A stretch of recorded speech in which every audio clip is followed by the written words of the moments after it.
Hey guys, welcome back to an episode of Quick Quips with Steven Seagal. This time, Steven Seagal is...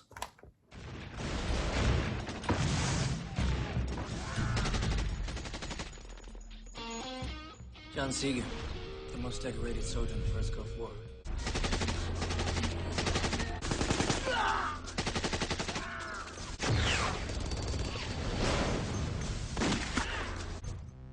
You looking for me? Yeah.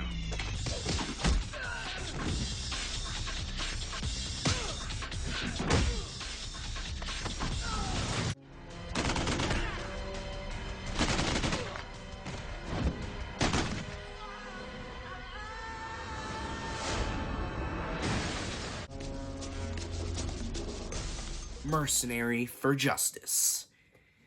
Now, guys, I'm gonna tell you, this film came out in 2006 to critical acclaim. Everybody all over the world loved it. It was insane. It was #1 movie ever in the world history of films. I'm just kidding. It's just another shitty direct-to-DVD Steven Seagal movie. And you guys might know why I skipped a month, because this shit is painful. This time, though, this film was not painful. It was just kind of bland.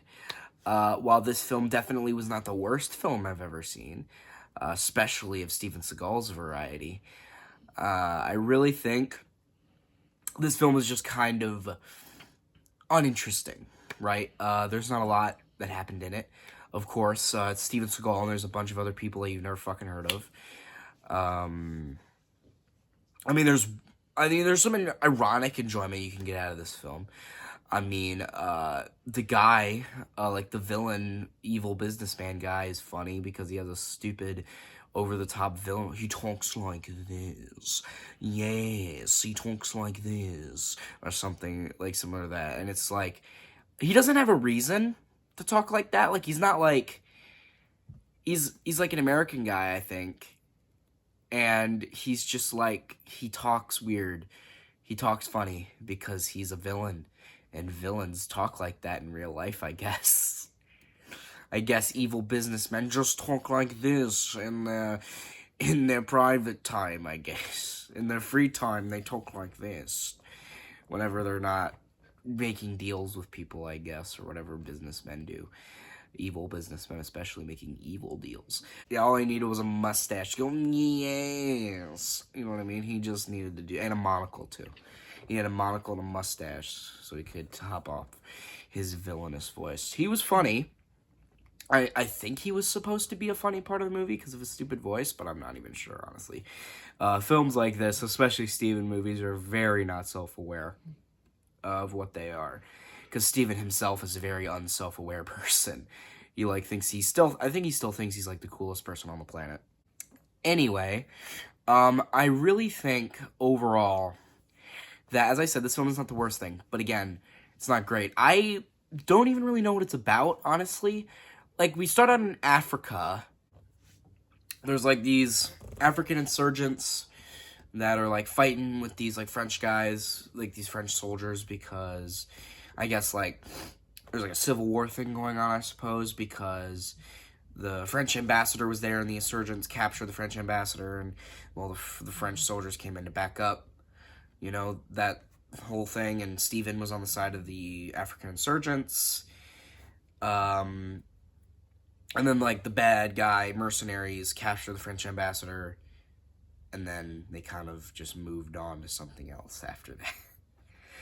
So then, after the mission, or the French ambassador thing, they then went on a new mission, because that one was done, and they went on a new mission where, essentially, they had to save this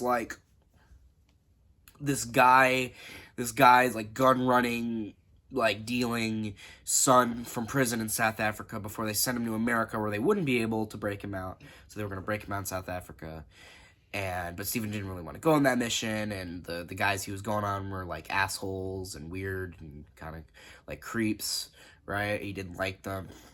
And eventually, Steven is kind of like, he has his own group, you know, where he has, like, this hacker guy and a guy named Bulldog. He's bald and has a goatee. That's pretty much all you know about him.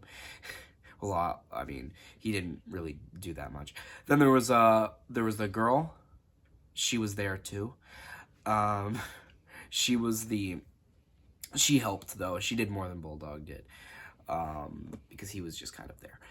Also, Steven is kind of forced to go on this mission because on the French, like in the mission he went to in South Africa, one of his buddies died, and his buddy told him to take care of his family, make sure they're safe, right?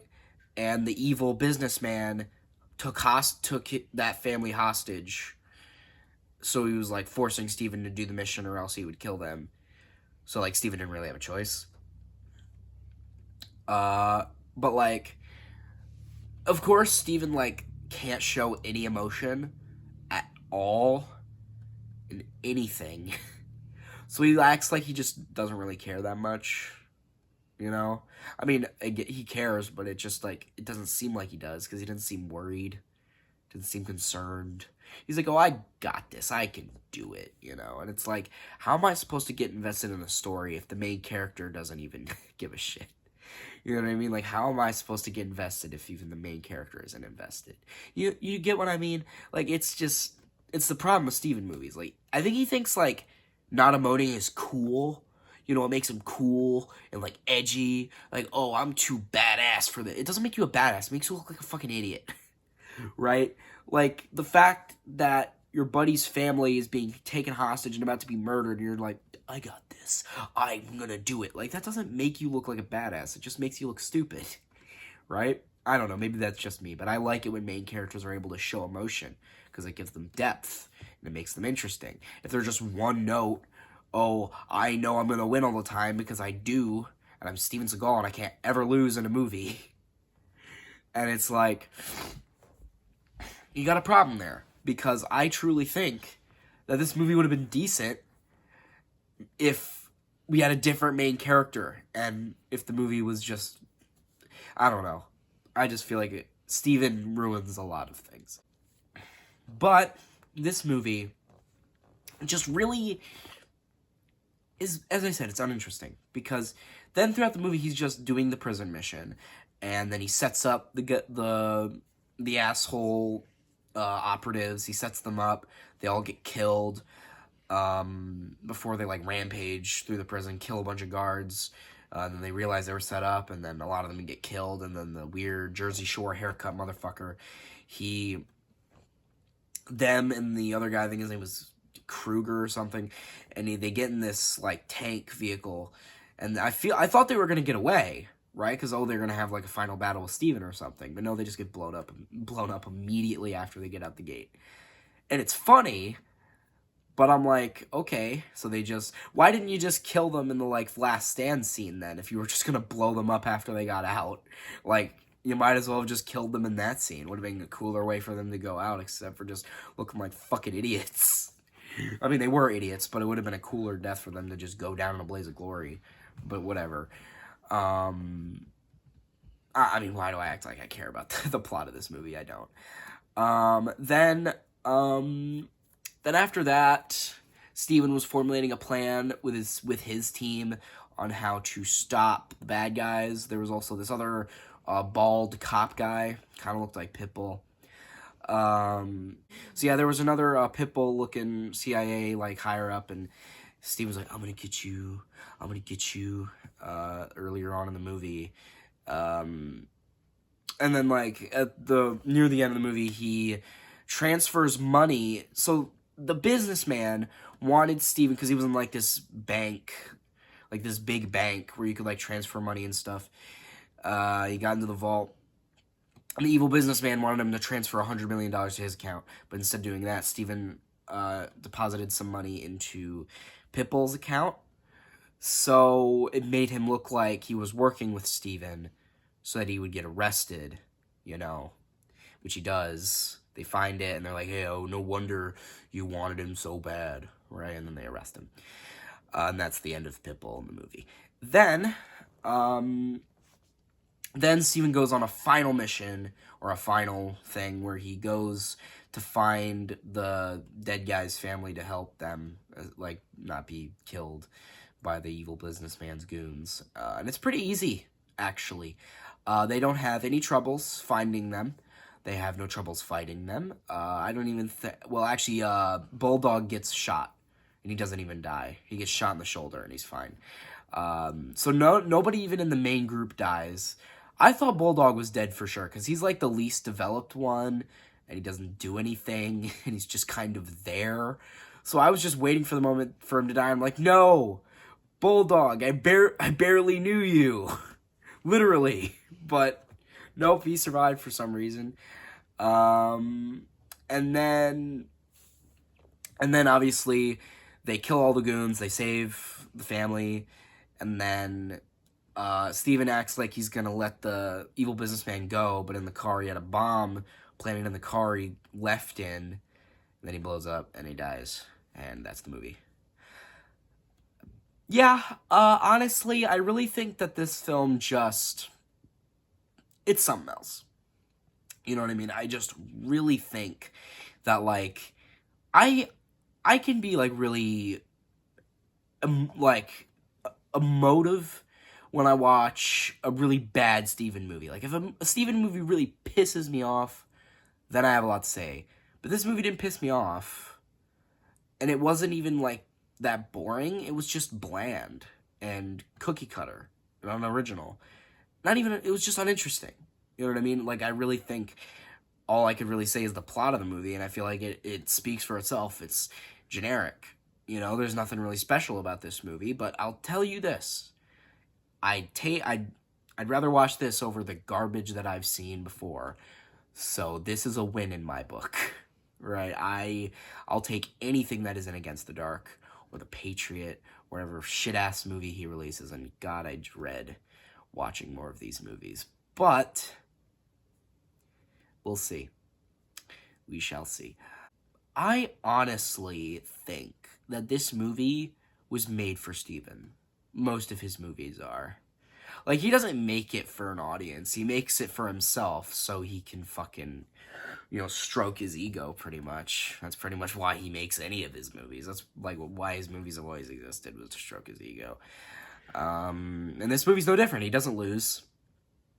I don't even think he gets hit once in this film. He doesn't get shot. He doesn't get punched, slapped, kicked, nothing. He just is invulnerable to all damage, because all the goons in these movies are fucking incapable of anything, right? I hate action movies where the hero just is, like, invincible and can't get hit or hurt at all. It's so stupid.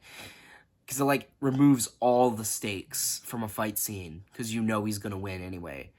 Like, if they win every fight scene, what's the point of getting invested? Because you know they're going to... Whatever. Especially if nobody in the main cast dies. Like, really? You're gonna fucking chicken out, play it safe way? Anyway, would I recommend this movie? No. Even though it's not bad, it's still not great. Like, I would highly recommend you just watch better action movies. I mean, Nobody 2 is in the works. Why don't just watch Nobody? That movie's way better. It has a better actor as the main lead. It has better choreography, it has better writing, everything about it is better, and there's a sequel, so you have something to look forward to, right? I don't know. I just think there's a lot better action movies than this, by a large margin. So I still, even though it wasn't the worst Steven Seagal movie I've ever seen, I would still not recommend it, unless you're like a fucking diehard Steven Seagal fan or something, if those even exist anymore. Yeah, not really a big recommendation from me. It doesn't get my seal of approval. And I think I would rate this film as like a real movie, probably like a 4. Steven Seagal is like a 6.5, and Ironic is like a 6. And with that being said, let's do a recap. Real movie, 4. Steven Seagal, 6.5, and Ironic, 6. So, guys, hope you enjoyed this video. Hope you like it. Share with friends, subscribe, notifications on, comment below if you liked it. And, well, this has been Quips with Steven Seagal. These damn movies, man. I still don't understand. I know I ask this every time, but why do you guys watch these videos? Like, leave it down in the comments. Like, leave it down in the comments. Like, why? What is appealing about Steven Seagal? Like, most of the time, I don't even have anything to say about it. And the other time, I mean, I guess it's more entertaining because I'm in pain. And I guess you guys just enjoy my suffering. Because these movies are terrible.